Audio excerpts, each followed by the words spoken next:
شوف، لعيبه الزمالك امبارح خدت علقه موت في الشوط الاول من نهضه بركان. معين الشعباني قام على الزمالك احراج احراج احراج طول الشوط الاولاني. اللعيبه خدت علقه موت بالفعل من نهضه بركان. مش كده وبس، لا، ده بين الشوطين في غرفه خلع الملابس جوميز كمل عليهم، خدهم غسيل ومكوى، واولهم زيزو. على فكره زيزو في الشوط الاولاني ما لعبش ولا ببصله، ما لعبش نهائيا. كان اللي طالع عليه اول ما يشوف ركنيه يجري يسدد الركنيه، يشوف ركنيه من اليمين يجري على اليمين، يشوف ركنيه من الشمال يجري على الشمال. انما ما كانش عامل مجهود مع زمايله في الشوط الاول كله.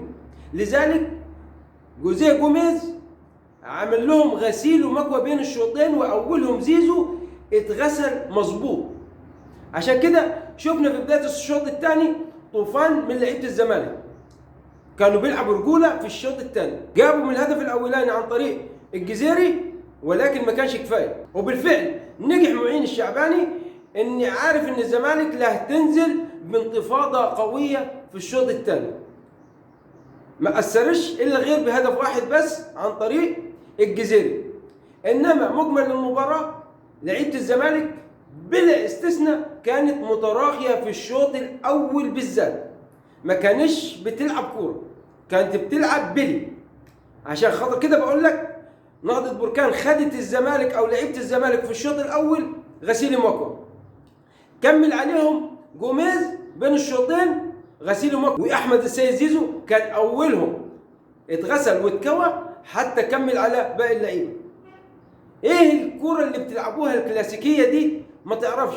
يجي يقول لك الزمالك جامد، الزمالك جامد. فين جامد انت واكلت هدفين في لحظه من نهضه بركان؟ نهضه بركان مش عارف الخامس في الدوري المغربي ولا الكام بالظبط، تاكل منه هدفين بكل سهوله كده. الهدف الثاني عواد، بعت ارضك ليه يا عواد؟ بعت ارضك ليه؟ كنت حلو. الهدف الثاني دون مسؤوليتك، مسؤوليه شخصيه. الولد طلع لعب الكوره اي كلام، وانت قاعد في نص الملعب في نص الجول بتعمل ايه؟ بتجري وراها بعد ما دخلت جوه الجول. الزمالك لازم يفوق لنفسه، لازم يعرف ان هو بيلعب في دوري كبير وان هو بين الكبار في الدوري المصري. ما ينفعش ان نهضه بركان تاخده غسيل ومكوى في الشوط الاول بالطريقه دي، مستني لما جوميز يحل لك اللغز بين الشوطين. انت فين؟ انت فين؟ احمد فتوح ما كنتش بالمره ظاهر. احمد فتوح اللي كنا بنقول عليه دون دفاع المنتخب المصري، النهارده ما شفناهوش امام نهضه بركان. معظم اللعيبه ما شفناهاش. احمد السيد زيزو كان خايب جدا جدا جدا.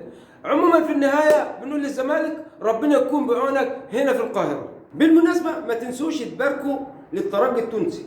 الترجي التونسي اخيرا بعد تعثرات في النتائج من ساعه ما هزم صن داونز رايح جاي وهو متعثر في المباريات اللي لعبها. ما تنسوش تباركوا له النهارده عشان فاز على النجم الساحلي 3-2 وبالعافيه. النجم الساحلي يهدف هو يتعادل، النجم الساحلي يجيب الهدف الثاني، الترجي يتعادل. في نهايه المباراه حصل ايه بقى؟ ضربه جزاء. الضربه الجزاء دي انا شاكك فيها عن نفسي.